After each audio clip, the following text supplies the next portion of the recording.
Hello दोस्तों, welcome to my channel just listen my novel. मेरी novel सुनने के लिए मेरे चैनल को सब्सक्राइब करें। आइए शुरू करते हैं। कहानी की शुरुआत होती है शिमला से। शिमला एक खूबसूरत शहर, ठंड के मौसम में हर जगह बर्फ ही बर्फ जो इसकी खूबसूरती बढ़ा रही है। मेहता कॉलेज शिमला का बहुत ही रेपुटेड कॉलेज। कॉलेज के गेट पर एक बुलेट आकर रुकती है, उस पर दो लड़की बैठी थी। पहली लड़की की हाइट 5 फुट 3 इंच थी, रंग गोरा, हल्की ब्राउन आइज, कमर तक काले लंबे बाल, होठों के नीचे राइट साइड काला तिल जो उसको नजर से बचा रहा हो। उसने ब्लैक कलर का अनारकली सूट पहना था, कंधे पर लाल दुपट्टा और माथे पर काली बिंदी। इसका नाम भावना है। दूसरी लड़की हाइट 5 फुट 2 इंच, गोरा रंग, काली आंखें, कंधे तक काले बाल। इसने ब्लू कलर की जीन्स और ब्लैक कलर की टॉप पहने थी। देखने में जितनी सुंदर, स्वभाव से उतनी ही बबाल। इसका नाम रितिका है। ये दोनों बचपन को दोस्त है। रितिका बुलेट को कॉलेज की पार्क करती है और दोनों फिर अपने बाकी के दोस्तों को ढूंढने लगती है। उनके दोस्त उन्हें कॉलेज की पार्किंग के पास मिलते हैं। ये ग्रुप में 5 लड़कियां और लड़के 3 हैं। वो दोनों उनके पास जाती है तो सब आपस में हंसी मजाक कर रहे थे। रितिका आकर उनसे पूछती है कि वो किस बात पर हंस रहे हैं, तो उनसे एक लड़की जिसका नाम नेहा था वो कहती है आज फिर से राहुल ने आरती को प्रपोज किया। तो रितिका और भावना ये सुन वो दोनों भी हंसने लगती है। रितिका हंसते हुए कहती है राहुल इस बार क्या कहकर आरती ने तुम्हें रिजेक्ट किया है? तो राहुल मासूम से चेहरा बनाकर बोला इस बार कोई वजह नहीं बताई। ये सुनकर स्नेहा बोली नहीं, ये झूठ बोल रहा है। इसको मना करने का रीजन ये है कल ये किसी जूनियर के साथ मॉल में शॉपिंग कर रहा था। मैंने नेहा और आरती ने इसे देखा लिया। उसके बाद आरती बोली शॉपिंग के साथ उस लड़की से फ्लर्ट भी कर रहा था। ये सुनकर नेहा बोली तुम बहुत क्यूट हो, मासूम हो, कितनी प्यारी बातें करती हो, लेकिन मैं जिसे प्यार करता हूँ वो बहुत खड़ूस और जिद्दी है। अगर मैं उससे प्यार नहीं करता तो तुमसे प्यार करता। ये सारी बात सुनकर सब जोर जोर से हंसने लगे और आरती राहुल को अपनी आंखों से ही घूर रही थी, जिसे देखकर राहुल अपने मन ही मन बोला मेरी अकल पर ही पत्थर पड़ गए थे जो मुझे इस शेरनी से प्यार हुआ। देख तो ऐसे रही है जैसे आंखों से ही निकल जाएगी। मम्मी मुझे बचाओ। राहुल ने अपने मन में इतना ही बोला था, तभी उसे आरती की आवाज़ सुनाई दी जो उसके साथ खड़ी थी। तुम्हें मम्मी तो छोड़ो, भगवान भी नहीं बचा सकता, तुम्हें रहना तो मेरे साथ ही पड़ेगा। थोड़ी देर बाद भावना ने कहा चलो क्लास में चलते हैं, लेक्चर का टाइम हो गया। ये सुन सब क्लास में चले गया। ये सब दोस्त शिमला में आकर ही इस कॉलेज में पहले दिन मिले थे, तब से ये सब बहुत अच्छे दोस्त हैं। और देखते हैं कब तक यह अच्छे दोस्त होते हैं और कौन से नए रंग इनकी दोस्ती में आते हैं। सारे लेक्चर लेने के बाद सब दोस्त कैंटीन में आकर बैठे जाते हैं। विनय सबसे उनका ऑर्डर पूछता है तो रितिका और नेहा एक साथ बोलती है कोल्ड ड्रिंक, मोमोज, छोले भटूरे, राजमा चावल, आइसक्रीम, स्प्रिंग रोल। ये सुनकर सब उन्हें देखने लगी तो रितिका बोली वो क्या है, इतने लेक्चर सुनने का बाद तो दिमाग और पेट दोनों खाली हो गए हैं, तो दोनों को भरने के लिए इतना तो चाहिए। तभी नेहा विनय को प्यार से देखते हुए बोली जान हर चीज 2-2 प्लेट ऑर्डर करना। नेहा के मुंह से जान सुनकर विनय उसे घूरने लगा। ये देख सब हंसने लगे, जिसे विनय चिढ़ गया और वहां से चला गया। उसके जाते ही राहुल नेहा से बोला क्या यार हमारी किस्मत एक जैसी है, जिससे हम प्यार करते हैं वो हमें भाव ही नहीं देते। ये सुन सब आरती की तरफ देखने लगे जो राहुल को ही देख क्या घूर रही थी। आरती को अपनी तरफ ऐसे देखता पाकर राहुल तुरंत बोला जान मैं तुम्हारे बारे में बात नहीं कर रहा था, मैं तो खुद के बारे में बोल रहा था। जो मैंने तुम्हारा प्रपोजल रिजेक्ट किया जिसके कारण मुझे तुमसे 4 बार रिजेक्ट होना पड़ा। ये सुनकर सब हंसने लगते हैं। तभी विनय सबका ऑर्डर देकर आता है और वहां सबके साथ बैठ जाता है। तभी नेहा बोली राहुल वैसे आज आरती तुम्हारे प्रपोजल को हाँ कर देती, लेकिन मॉल में तुम्हें उस जूनियर के साथ देखने के बाद उसका मूड चेंज हो गया।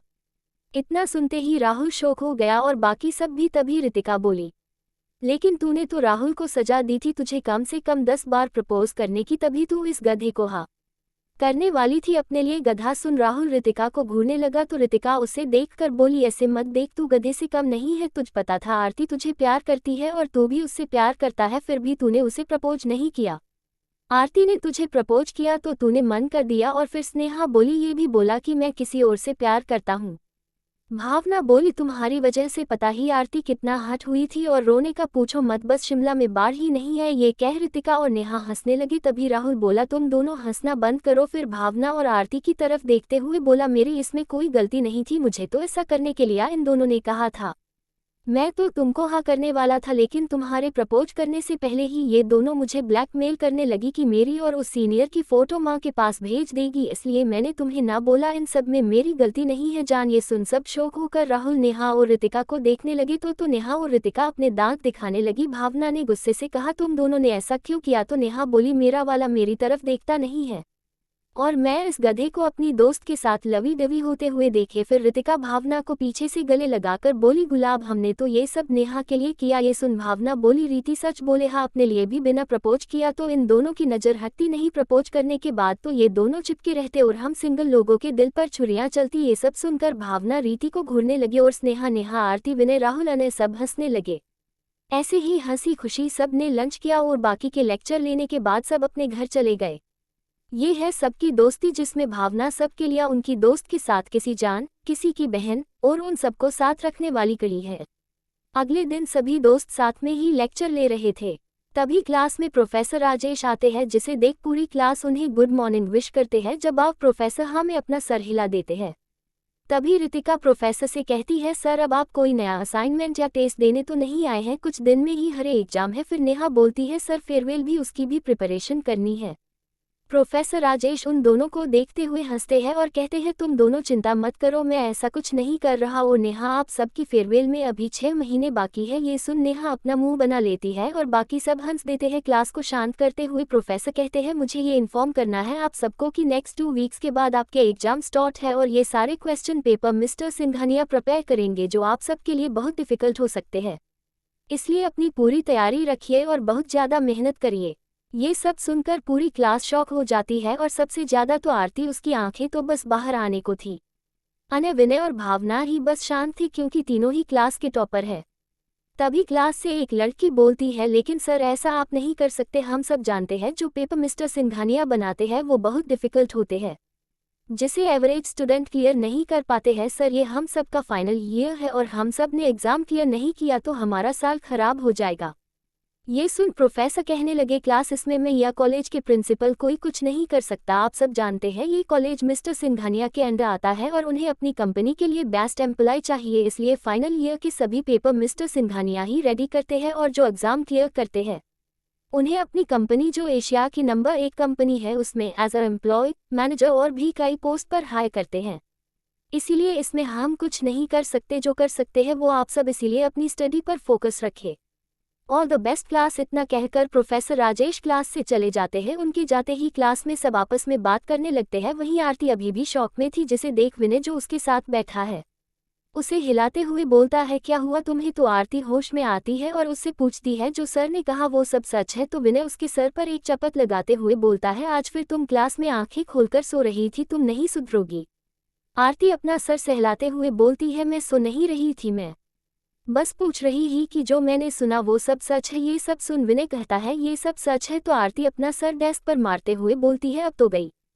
तभी उसे रितिका और राहुल की आवाज़ सुनाई देती है, वो भी अपना सर पकड़ के बैठे थे। उन सबको देख बाकी दोस्त हंसने लगते हैं। वहीं आरती मन ही मन बोलती है, भाई आप ऐसा नहीं कर सकते हैं। तभी क्लास में दूसरे प्रोफेसर आ जाते हैं तो पूरी क्लास लेक्चर लेने में बिजी हो जाती है। वहीं दूसरी तरफ एक बिल्डिंग की 20 मंजिल पर कंपनी के एम्प्लॉय मुंबई की कड़ी धूप में खड़े थे, क्योंकि उनके बॉस ने उन सबको ये सजा दी है। मिस्टर सिंघानिया की नामौजूदगी में सारे एम्प्लॉय आपस में बात कर रहे थे, कोई स्नैक एंजॉय कर रहा था, कोई बॉस को लेकर गॉसिप। काम में लापरवाही की वजह से कंपनी के पास से एक इम्पॉर्टेंट प्रोजेक्ट चला जाता है, जिसकी कीमत करोड़ों में थी। कुछ को तो कंपनी से निकाल दिया था। उन सब की हालत खराब थी, पर वो सब कुछ कर नहीं सकते थे। यहाँ से जाने का मतलब जॉब से हाथ धोना, और इतनी हाई पेइंग जॉब कोई छोड़ना नहीं चाहता था।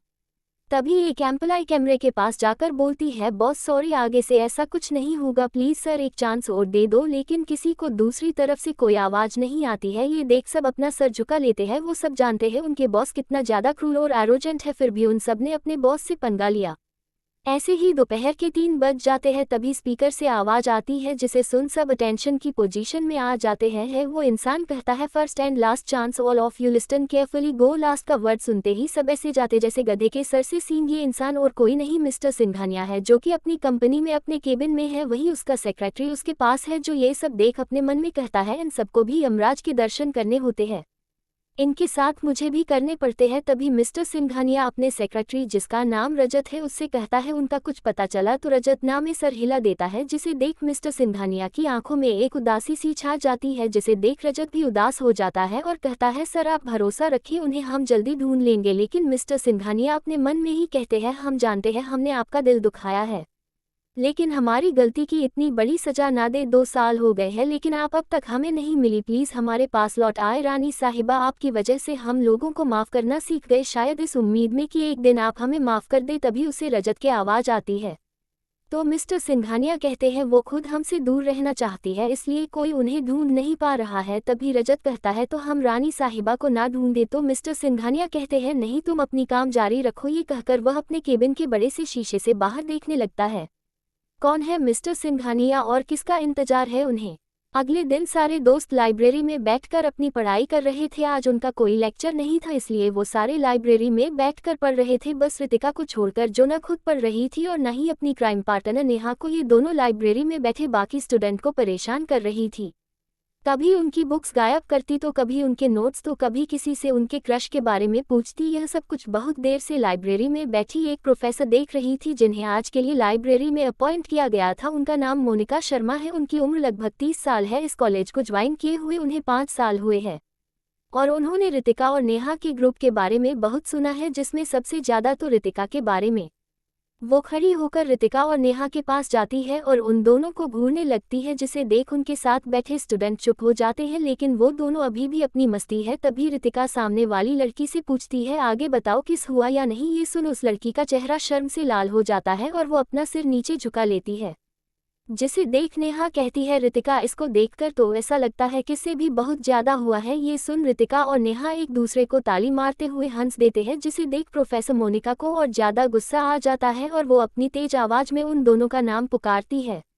अपना नाम इतना तेज आवाज में सुन रितिका और नेहा एक दूसरे को देखते हैं। फिर रितिका कहती है कौन है वे जिसकी इतनी हिम्मत हम दोनों को ऐसे बुलाए। ये सुन जहां सारे स्टूडेंट्स हंस देते हैं, वहीं प्रोफेसर मोनिका उन्हें घूरने लगती है। प्रोफेसर मोनिका को गुस्से में देख सब स्टूडेंट चुप हो जाते हैं। सभी को एकदम होते देख और उनकी नज़रों को अपने पीछे देख रितिका और नेहा जब अपने पीछे देखती है तो शौक हो जाती है। फिर जल्दी से खड़ी होकर उन्हें अपना मासूम सा चेहरा दिखाते हुए कहती है गुड मॉर्निंग प्रोफेसर। दोपहर के 1 बजे उनके मुंह से गुड मॉर्निंग सुन प्रोफेसर कहती है गुड मॉर्निंग नहीं गुड आफ्टरनून, ऑलरेडी 1 बज चुके हैं। ये सुन नेहा कहती है सॉरी प्रोफेसर, वो पढ़ाई में इतना बिजी थे तो टाइम का पता नहीं चला। नेहा की बात सुन प्रोफेसर कहती है मुझे पता है आप दोनों पढ़ाई को लेकर कितना ज़्यादा फोकस है, तभी तो आप दोनों को ये पता नहीं चला कि मैं आपके पीछे खड़ी हूँ। ये सुन सब स्टूडेंट्स अपने मुंह पर हाथ रख हंस देते हैं और वही रितिका और नेहा अपने दांत दिखाने लगती है और रितिका कहती है प्रोफेसर सिर्फ आप ही है जो हम दोनों के एफर्ट को समझती है, थैंक्स यू प्रोफेसर। ये सुन प्रोफेसर रितिका और नेहा से कहती है आप दोनों तो एमबीए के स्टूडेंट हो। तो नेहा कॉन्फिडेंट के साथ अपना सर हाँ में हिलाते हुए कहती है हाँ प्रोफेसर, हम सभी बिजनेस एडमिनिस्ट्रेशन की स्टूडेंट्स हैं। तो प्रोफेसर कहती है फिर आप सब यहाँ बायोलॉजी क्यों पढ़ रहे हैं? प्रोफेसर मोनिका की बात सुन सब स्टूडेंट्स शौक हो जाते हैं। तभी नेहा हकलाते हुए कहती है आपको कोई गलत फहमी हुई है, हम सब तो बिजनेस स्टडीज ही पढ़ रहे थे। तो प्रोफेसर कहती है मुझे लगा कि आप सब बायोलॉजी पढ़ रहे हैं। तभी प्रोफेसर मोनिका के फ़ोन में मैसेज आता है, जिसे देख वो मुस्कुरा देती है और उन सबको वही छोड़ वहाँ से चली जाती है, जिसे देख सब स्टूडेंट शॉक होते हैं, क्योंकि प्रोफेसर मोनिका कॉलेज के स्ट्रिक्ट प्रोफेसर में से है जो किसी को भी इतनी आसानी से नहीं छोड़ती जैसे आज इन सबको छोड़ दिया। वही प्रोफेसर के जाते ही नेहा रितिका को देखती है जो अपने फ़ोन को देख बहुत खुश लग रही थी, जिसे देख नेहा समझ जाती है प्रोफेसर मोनिका के यहाँ से जाने की वजह वही थी क्योंकि रितिका ने प्रोफेसर राजेश को मैसेज कर उन्हें प्रोफेसर मोनिका को अपने पास बुलाने को कहा था, क्योंकि वो दोनों हस्बैंड वाइफ है। वैसे सच तो ये है रितिका ने प्रोफेसर राजेश के फ़ोन में उनकी और प्रोफेसर अलका की फ़ोटो भेजी थी। उस फोटो को देख ऐसा लग रहा था दोनों एक दूसरे को किस कर रहे हैं। रितिका के फ़ोन में उस फोटो को देख नेहा कहती है ये वही फ़ोटो है ना जब प्रोफेसर राजेश ने प्रोफेसर अलका को नीचे गिरने से बचाया था। तो रितिका कहती है हाँ तभी तो हमने ये फ़ोटो ली थी। तो नेहा कहती है और देखो आज काम आ गई। ये कह दोनों मुस्कुरा देते हैं। वही मुंबई में मिस्टर सिंघानिया अपने केबिन में बैठ ऑफिस का काम कर रहे थे, तभी उनका सेक्रेटरी रजत आता है। तो मिस्टर सिंघानिया उसकी तरफ बिना देखे बोलने का इशारा करते हैं, जिसे देख रजत कहता है सर मेहता कॉलेज से प्रिंसिपल की मेल आई है, उन्होंने ये इन्फॉर्म किया है 2 वीक्स के बाद कॉलेज में एग्जाम स्टार्ट है और अभी तक उन्हें क्वेश्चन पेपर नहीं मिले हैं। उन्होंने यही पूछा है कि कब तक उन्हें क्वेश्चन पेपर मिलेंगे। ये सुन मिस्टर सिंघानिया बिना उसकी तरफ देखे कहते हैं आदित्य को मैंने इन्फॉर्म कर दिया है, वो कल तक क्वेश्चन पेपर रेडी कर देगा, तुम उससे कलेक्ट कर मेल कर देना। ये सुन रजत अपना सर हाँ में हिला देता है। तभी मिस्टर सिंघानिया कहते हैं लंदन वाले क्लाइंट से बात हुई? तो रजत कहता है हाँ सर उनसे बात तो हुई है, उन्हें हमारी डील भी पसंद आई लेकिन तो मिस्टर सिंघानिया कहते हैं लेकिन क्या रजत? तो रजत कहता है सर उनकी कहना है कि वो इंडिया नहीं आ सकते, तो डील साइन करने के लिए हमें ही लंदन जाना पड़ेगा और वहाँ हमें कम से कम 2 महीने लगेगी। ये सुन मिस्टर सिंघानिया कहते हैं ठीक है, तो तुम लंदन जाने का इंतजाम करो। मिस्टर सिंघानिया की हाँ सुन रजत कहता सर फिर हमें अपने बाकी प्रोजेक्ट होल्ड पर डालने पड़ेगी। तो मिस्टर सिंघानिया कहते हैं उसकी चिंता तुम मत करो, वो सारे प्रोजेक्ट आदित्य देख लेगा। तो रजत कहता है ठीक है सर, तो हमें कल ही निकलना होगा। इतना कह रजत केबिन से निकल जाता है और मिस्टर सिंघानिया वापस अपने काम में लग जाते हैं। वही रितिका और भावना के घर सब लोग हंस रहे थे क्योंकि उन सबको रितिका की शरारत के बारे में पता चल गया था जो नेहा ने सबको बहुत इंटरेस्ट के साथ बताई थी। तभी स्नेहा कहती चलो दोस्तों रात के 8 बज चुके हैं, हमें अपने घर भी जाना है। तो अनय कहता लेकिन अभी तो किसी ने डिनर नहीं किया, मुझे आधा घंटा दो, मैं अभी रेडी करता हूँ। जिसे सुन नेहा मना कर देती है और कहती है आज नहीं अनय कल करते हैं। जिसे सुन सब मान जाते हैं और अपने घर चले जाते हैं। कॉलेज में सब लेक्चर लेने के बाद साथ में कैंटीन में बैठे थे और प्रोफेसर राजेश की दी गई इन्फॉर्मेशन और उनकी बातों को सोच रहे थे। जिसमें सबसे ज्यादा परेशान तो आरती थी, उसे पता था उसके दोनों ही भाई बहुत डिफिकल्ट क्वेश्चन पेपर बनाते हैं और ये सब उसके बड़े भाई के ऑर्डर पर होता है। मिस्टर सिंघानिया ही आरती के बड़े भाई और कॉलेज के ओनर हैं। ये कॉलेज उनकी दादी के नाम पर है जो मेहता परिवार की इकलौती बेटी है।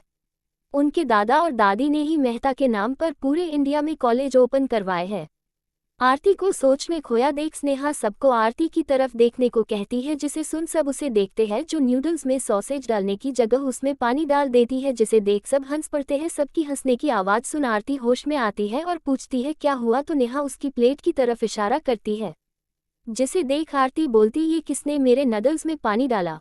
तो स्नेहा बोलती है किसने क्या तुमने डाला, पता नहीं किसके ख्यालों में खोई हो जो सॉसेज और पानी में फ़र्क नहीं पता चला। ये सुन राहुल अपने दांत दिखाते हुए कहता है मेरी जान तो बस मेरे ही ख्यालों में खो सकती है। ये सुन आरती चिढ़ जाती है और कहती है मैं तुम्हारे नहीं प्रोफेसर राजेश के ख्यालों में खोई हूँ। ये सुन राहुल की आंखें और मुंह खुल जाता है।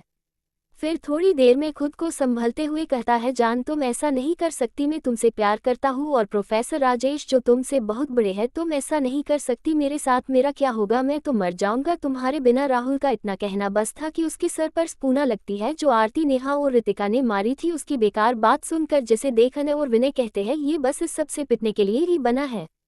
उन सबको फिर से हंसता देख स्नेहा कहती है तुम सबको अभी भी मस्ती सूझ रही है, मेरी तो भूख भी मर गई एग्जाम की सोचकर। उसकी हाँ में हाँ मिलते हुए आरती भी कहती है प्रोफेसर ने तो आराम से कह दिया मैं कुछ नहीं कर सकता, लेकिन हम क्या करें। तभी रितिका कहती है तुम सबका तो फिर भी ठीक है, मैं तो मुश्किल से ही पास होती हूँ, मुझ तो इस बार कोई उम्मीद नहीं दिख रही मेरे पास होने की। उन दोनों की नौटंकी देख भावना, आरती, नेहा, अनय, विनय, राहुल सब हंसने लगे। तभी भावना बोली आप सब क्यों चिंता कर रहे हैं, हम सब ने नोट्स तो बनाए हैं, अभी हमारे पास टाइम भी है। जो टॉपिक आप में से किसी को समझ नहीं आएंगे उन टॉपिक्स को हम चारों बता देंगे और देखना आप सब अच्छे से पढ़ेंगे तो एग्जाम क्लियर कर लेंगे। उसकी बात सुन रितिका कहती है गुलाब सारी परेशानी तो पढ़ाई करने की है, आप जानती है हमसे पढ़ाई नहीं होती। तभी स्नेहा बोलती है हाँ गुलाब आपकी रीति से बात, पढ़ाई छोड़कर सारे काम होते हैं, चाहे वो बाइक रेसिंग हो या लड़कों को बीच रोड पर पीटना, किसी को धमकी देना, और भी बहुत है जो गुलाब की प्यारी रीति कर सकती है। स्नेहा के मुंह से भावना के लिए गुलाब सुन रितिका उसे घूरती है तो सब स्नेहा की तरफ दया भाव से देखते हैं क्योंकि पूरे कॉलेज को पता है रितिका को भावना के लिए गुलाब सुनना किसी के मुंह से पसंद नहीं। एक बार एक लड़के ने भावना को कॉलेज के ग्राउंड में सारे स्टूडेंट के सामने उसे गुलाब कहा था और अगले दिन सबको ये पता चला कि वो लड़का हॉस्पिटल में एडमिट है क्योंकि गुलाब की रीति ने उसे रात को बीच रोड पर डंडे से मारा था। बेचारे का एक हाथ में फ्रैक्चर आया था। रीति को ऐसे देख भावना उसे घूरती तो रीति उसे हंस देती है, जिसे देख सब सुकून की सांस लेते हैं। तभी आरती कहती है फिर क्या सोचा सबने, तो अनय कहता है सोचना क्या है, हर बार की तरह इस बार भी हम सब एग्जाम की तैयारी रितिका और भावना घर पर करेंगे। जिसे सुन स्नेहा झट से बोलती है तो फिर ठीक है, स्टडी इन दोनों के घर होगी। अनय तुम हम सबको अपने हाथ का बना हुआ खाना खिलाओगे। ये सुन अनय मुस्कुराते हुए अपना सर हाँ में हिला देता है, जिसे देख सब खुश हो जाते हैं। ऐसे ही सब अपना ऑर्डर फिनिश कर घर चले जाते हैं। रात का वक्त भावना का घर, भावना अपने विंडो के सामने खड़ी कुछ सोच रही थी तभी रितिका आकर उसे पीछे से गले लगा लेती है तो गुलाब उसे देख हल्का सा मुस्कुरा देती है। उसकी मुस्कान देख रीति कहती है गुलाब आप फिर उन यादों में खो गई, तो गुलाब कहती है क्यों ना खोए, उन यादों में जैसी भी है हमारी यादें हैं और बस 6 महीने फिर हमें उन यादों से जुड़े लोगों के पास जाना ही है और बहुत से लोगों को इंसाफ भी दिलाना है। तभी रीति बोलती है सबसे पहले तुम्हें खुद को इंसाफ दिलाना है। ये सुन गुलाब रीति से दूर हो जाती है। और ड्रेसिंग टेबल के पास आकर अपने इयरिंग उतारने लगती है। तभी उसकी नज़र अपने बालों छिपे लाल सिंदूर पर जाती है जिसे वो हर किसी से छिपाती आई है, और ना जाने कब तक छिपाना पड़े। उसके सिंदूर को देखता देख रीति कहती है, आप अभी भी इसे लगाती है? हम सबके मना करने के बाद भी। तो गुलाब कहती है, क्यों ना लगाए, हम सबके ना मानने से तो उनका और हमारा रिश्ता नहीं बदल जाएगा। तो रीति बोली, गुलाब आप फिर उस झूठ और जबरदस्ती से जुड़े रिश्ते की तरफदारी कर रही है। रीति की बात सुन गुलाब कहती है, हम कोई तरफदारी नहीं कर रहे, ना ही हम उनकी तरफ से बोल रहे हैं। हम बस ये कह रहे हैं आप और मैं उस रिश्ते को नहीं मानते, लेकिन ना चाहते हुए भी ये रिश्ता है तब तक है जब तक हम इस दुनिया में हैं। रीति कहती है, देखना गुलाब, एक दिन हम आपको इस रिश्ते से आज़ाद करवाएंगे। उसकी बात सुन गुलाब कहती है, ये रिश्ता हमारी माता रानी और महादेव ने जोड़ा है जिसे कोई तोड़ नहीं सकता है। ये सुन रीति चुप हो जाती है, जिसे देख गुलाब हल्की सी मुस्कान से कहती है, चिंता मत करें आप, हम कभी आपको नहीं छोड़कर जाएंगे। तो रीति उसे गले लगाते हुए कहती है, हम आपको जाने भी नहीं देंगे। ये सुन दोनों ही खिलखिलाकर हंसने लगती है और फिर अपन कमरे में जाकर सो जाती है। आखिर कौन है जिससे रीति की गुलाब की शादी हुई है, और इस शादी के बारे में बाकी दोस्त जानते हैं।